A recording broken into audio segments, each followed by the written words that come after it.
I met a gypsy.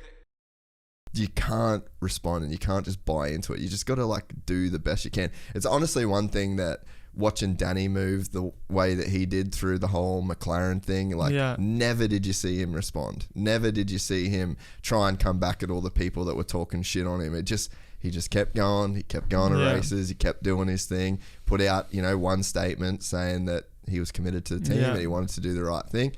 And it's just like, I think that's the way that you move through those kind of situations, You can't change the way someone thinks.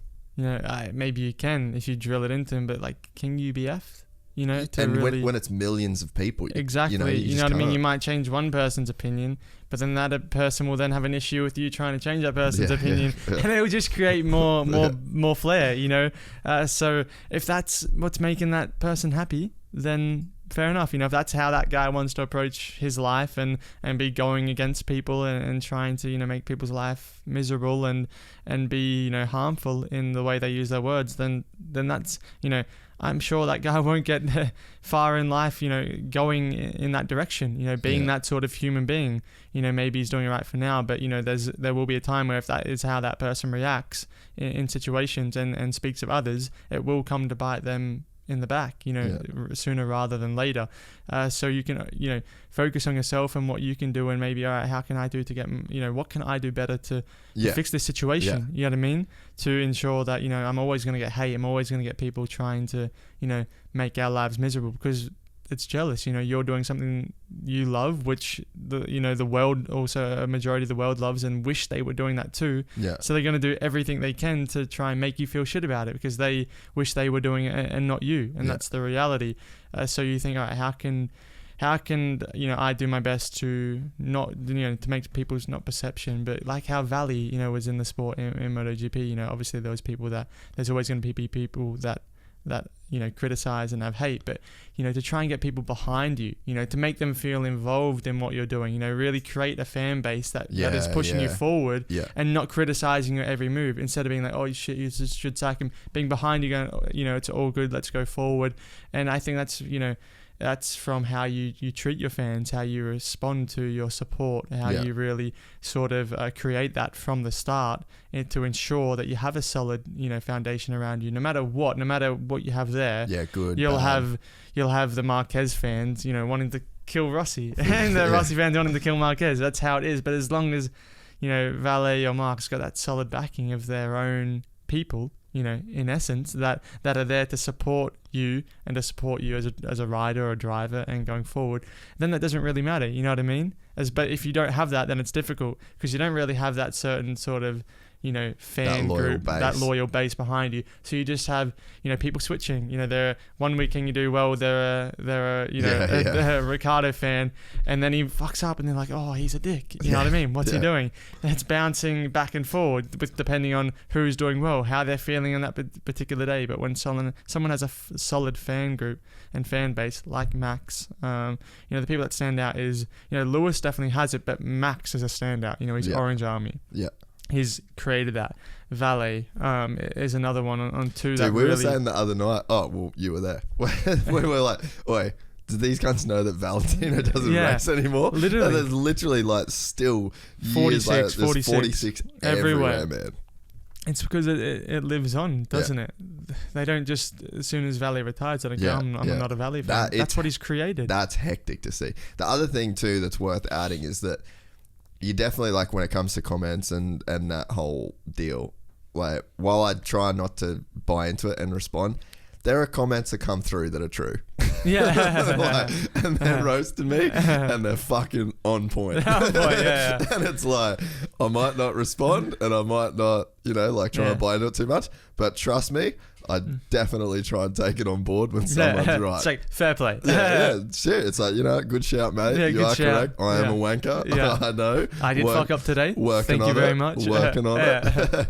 So I think as long as you have that, like, attitude as well, is like, when the criticism's warranted and when the comments are right, just fucking own it. Like, I think that's the one thing that people, that's probably the one thing that people like the best, is when you, like, own the criticism, you know. The best thing is like you fuck up, right? You crash or whatever, and people, you know, in that split sort of 1 hour from when the race is finished to you finish your debriefs or whatever, you know, coming at you, blah blah blah, and then you come out with a statement on your story or on a post with the words going, so sorry to the team, really stuffed up today, need to take this on the chin, you know, work towards how we can overcome this and go forward. Then all of a sudden people are, those guys who are saying, giving you shit, all of a sudden like, oh no, he's actually a good bloke, bro. You know what I mean? Yeah. And they've switched up so quickly because like, oh, you know, he's admitted that people he's... like accountability. 100% big time. You know, love it. And have you read Extreme Ownership yet? No, I haven't. You got to read that. Really? Yeah, big time. That's managing people. No, it's just like, it's literally about owning like all of your fuck ups essentially. And like, if you're because the guy that, you know, Jocko Willink, you would have heard of him, right? No, I don't think I have. Really? No. Oh, you'll like this shit. Really? But yeah, basically, he was like a Navy SEAL commander, like SEAL Team 6, one of the fucking G's of like Iraq and the Afghan war and stuff like that. But yeah, he basically just says like, if someone fucks up on your team, it's your fault. Like, you have to own that, whether like it's clearly their fuck up. They made the wrong decision, they fucked up, they did something they shouldn't have done. But it's like, okay, as the leader, you didn't brief him properly, you didn't train him properly, he wasn't aware of the mission properly, he didn't feel a part of the team enough, like whatever it is. And it's a pretty cool book because him and his partner Leif Babin, they started a company called Echelon Front after it, and they actually do business coaching, and they go into these businesses. So like he kind of will tell like this war story of something that happened in like Romani, or, you know, like a crazy firefight that they had, something that went wrong, and then how he was accountable for it as the leader of that crew. And then he puts it into like this business kind of context. So it'll kind of give that same lesson in just a real world everyday scenario. And you're kind of reading through the start of it like, nah, that dude just fucked up. That's his fault. I hate that guy. And then he has a way of like working it backwards. He cuts it down. Say like, this is how you need to be accountable for it. And it's like, that book is just gold for anyone that's in that kind of environment. And I think that as for you as a driver, it's like, there's this balance that you've got between like, you work for the team, but then, and that you have bosses and you have, you know, people that are above you in some sense, but then also like you're the leader. Like when the car's on track and it crosses the finish line, the position that it crosses the finish line in is up to what you did as a driver, you know? Exactly. So there is that chance for you to be like a leader in that sense, and for you to have that extreme ownership, like owning all the fuck ups, owning everything. And I just think like people really enjoy accountability. Like when someone can be, because that's like the hardest thing to do, is to be, you know, like the man of the house. And it applies to everyone, I reckon. Like people listen to this, like, you're the leader of your house. You know, like everywhere that you go in a workplace, you can be a leader. In a gym, you can be a leader. Like, and it comes down to that accountability. And people really enjoy when you're able to be accountable for all of your actions. Yeah, no, exactly. I think like on this sort of mindset, you know, sort of topic, you could say, my teammate Marino, through a couple rounds, I think maybe starting in Red Bull Ring and going forward maybe to Paul Ricard, he had this mindset coach from Australia, from, is it what's the mountains? Blue Mountains. The Blue Mountains in Sydney. You know, I was surprised that there was another Aussie, and he actually trained up Tels, Michael Italiano. Oh yeah, sick. On some of his coaching, and he came over, and I think, you know, when I walked in, I didn't know who he was. I went and grabbed my helmet. I was, you know, had to do my scrutineering, blah, blah, and I came back and I said, oh, you know, so you just sorry. asked him? Yeah, I said, you know,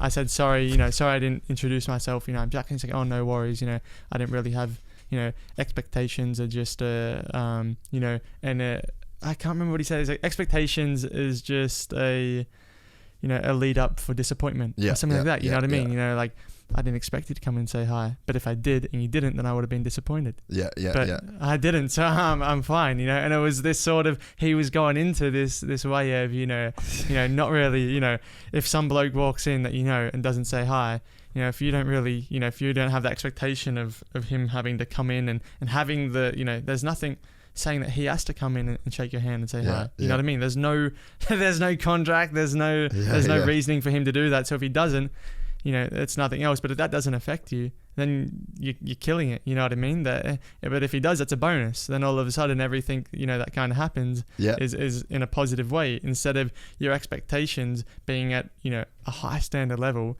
where the majority probably of people are not at a high standard level. You know what I mean? Yeah. Then you have more disappointment than bonus, you know, sort of positives. Yeah. Where then all of a sudden the base standard that you presume becomes a bonus. You know what I mean? All of a sudden, oh, bloke come up and shake my hand. All right, sweet. You know, that's cool. But if he didn't, it's just a nothing basically. You know, I didn't really expect that.